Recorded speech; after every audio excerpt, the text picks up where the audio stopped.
Santhali cooking and blogger Lalita চ্যানেলে তোমাদের সবাইকে অনেক ওয়েলকাম আর অনেক ভালোবাসা জানিয়ে আজকে হচ্ছে চিংড়ি মাছের মালাইকারি রেসিপি নিয়ে চলে এসেছি। তো চলো দেরি না করে তোমরা ভিডিওটি শেষ পর্যন্ত দেখতে থাকো। তো এখানে হচ্ছে কড়াই বসিয়ে দিয়েছি, কড়াই গরম হয়ে গেছে। এবারে দিয়ে দেবো হচ্ছে সরষের তেল, একটু খুন্তি দিয়ে নেড়ে নেব। তারপরে হচ্ছে এখানে লবণ হলুদ মাখিয়ে রেখেছিলাম চিংড়ি মাছগুলোকে, এবারে হচ্ছে ভেজে নেব। খোসা ছাড়িয়ে ভেজে নিচ্ছি। তো এক পাশ ভাজা হয়ে গেছে, উল্টে পাল্টে ভালোভাবে হচ্ছে মাছগুলোকে ভেজে নেব। মাছগুলোকে হচ্ছে লাল করে ভেজে নিয়েছি, এবারে হচ্ছে তুলে নেব।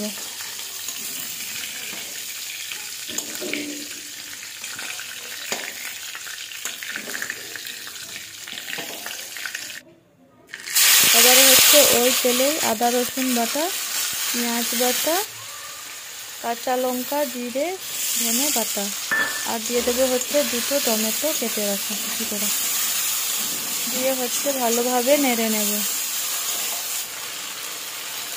এবারে দিয়ে দেবো পরিমাণ মতো লবণ আর পরিমাণ মতো হলুদ গুঁড়ো,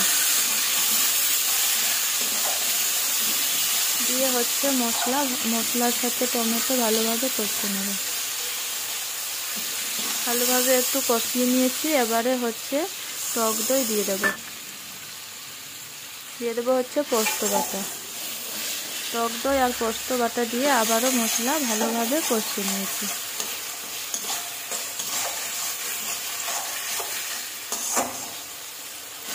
মশলার থেকে তেল ছেড়ে দিয়েছে, এবারে হচ্ছে ভেজে রাখা চিংড়ি মাছগুলো দিয়ে দিয়েছি।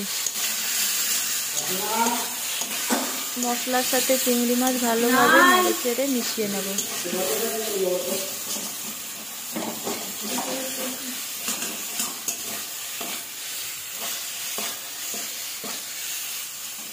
মশলার সাথে চিংড়ি মাছ ভালোভাবে মিশিয়ে নিয়েছি। এবারে হচ্ছে দিয়ে দেব নারকেলের দুধ।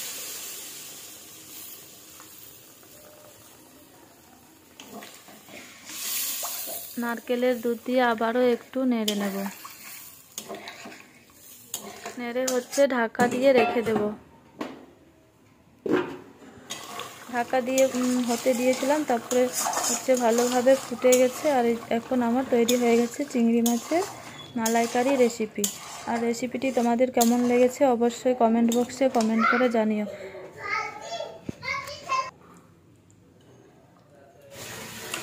তো দেখা হচ্ছে নেক্সট ভিডিওতে। ততক্ষণ পর্যন্ত ভালো থেকো, সুস্থ থেকো, টাটা।